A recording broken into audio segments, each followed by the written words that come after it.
সব কিছু ঠিকই চলছে। কে জানতো ৭৭ বছরের পুরনো রাষ্ট্রটাতে এমন অস্থিরতা। গাজায় পারমাণবিক বোমার হুমকি, তালমুদের অষ্টম দশকের অভিশাপ আর নেতাদের সন্দেহ। ইসরায়েল আজ নিজেই প্রশ্নবিদ্ধ। রিপোর্ট থেকে জানা গেছে ইসরায়েলের হেরিটেজ মিনিস্টার আমিখাই এলিয়াহু সম্প্রতি বলেছেন গাজায় পারমাণবিক বোমা ফেলতে পারে, যা পরবর্তীতে কড়া সমালোচনায় পড়ে এবং তিনি প্রধানমন্ত্রী নেতানিয়াহুর আদেশে মন্ত্রিসভা থেকে বরখাস্ত হন। এহুদ বারাক ও রিউবেন রিভলিনের মতে প্রভাবশালী রাজনীতিবিদরা ইসরায়েলি সমাজে ধর্মীয় ও রাজনৈতিক ভাঙ্গন নিয়ে সতর্কতা জানিয়েছেন। অষ্টম দশকের অভিশাপ এখনও সমাজে প্রাণবন্ত। এই পরিস্থিতি গাজার সাম্প্রতিক অভিযানও ইসরায়েলের নিজের ভিতরে বিভেদ ও ঐক্যের সংকট স্পষ্টভাবে ফুটিয়ে তুলেছে। যদি আমরা বিশ্লেষণ করি, দেখি যে ইসরায়েলের জন্মের ৭৭ বছর পার হয়েছে, আর তালিমুদের ঐতিহাসিক ভবিষ্যৎবাণী নিয়ে বিতর্ক তীব্র হচ্ছে। কোনো ইহুদি রাষ্ট্রই ৮০ বছর বাঁচে না, এটাই ছিল তালমুদের ভবিষ্যৎবাণী। এলিয়াহুর পারমাণবিক মন্তব্য এই ঘূর্ণিঝড়কে আরও উত্তেজনাপূর্ণ করে তুলেছে। তার মন্তব্য উপার্জন করেছে ন্যাশনাল এবং আন্তর্জাতিক আলোচনার তীব্র সমালোচনা। জাতীয় নিরাপত্তা মন্ত্রীর মন্তব্য বাস্তবতা থেকে বিচ্ছিন্ন হিসাবে বর্ণনা করেছেন নেতানিয়াহু।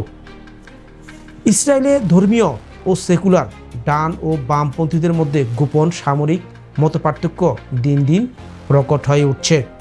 সাবেক প্রধানমন্ত্রী এহুদ বারাক বলেছিলেন ইসরায়েল একটি সময় ভেঙে পড়েছে। সাবেক রাষ্ট্রপতি রিউভেন রিভলিনও ঈশ্বরের নামে একতার অভাব নিয়ে সতর্ক করেছেন।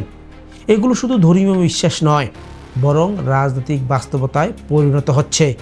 এই অস্থির পরিস্থিতির মধ্যে গাজার পরিস্থিতি, হামাসের বিরুদ্ধে চালানো ভয়াবহ অভিযানের ফলে আন্তর্জাতিক সমালোচনা বৃদ্ধি পাচ্ছে। প্রেসক্রিপশনহীন পারমাণবিক হুমকি দেশের বাইরে অস্থিরতা বাড়িয়ে দিয়েছে, যা ইসরায়েলের কূটনীতিক ইমেজকে বিনষ্ট করছে।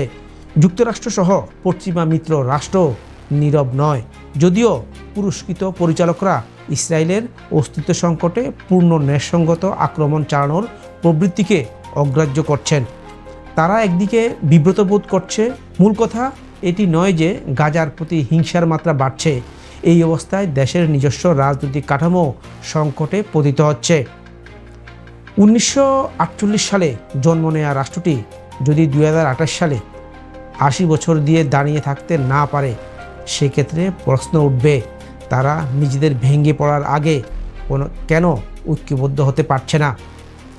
শান্তি ও স্থিতিশীলতা বোঝাতে পারে তালমুদের ভবিষ্যৎবাণী নিয়েই আরেকটি আর্থসামাজিক সংকট তৈরি হতে পারে, যেখানে জনগণ না নেতারাই প্রশ্নবিদ্ধ হচ্ছে। এই সংকট কখনো অস্ত্রবিরতি বা সামরিক শক্তি দিয়ে সুরক্ষিত হতে পারে না। চিকিৎসা দরকার, সংহতি দরকার, মানবিক ও রাজনৈতিক সমঝোতা দরকার। ইসরায়েল রাষ্ট্রের ভবিষ্যৎ এখন নড়বড়ে, অস্থিতিশীল ক্লাইম্যাক্সে পৌঁছে গেল, এবং সবচেয়ে বড় প্রশ্ন হলো শেষ পর্যন্ত ঐতিহাসিক পথরেখা নিজেদেরই ভেঙে ফেলবে, না তারা নতুন করে একত্ব খুঁজে পাবে। পাঠক, এ নিয়ে আপনার মতামত কি? আজ এ পর্যন্তই, ধন্যবাদ।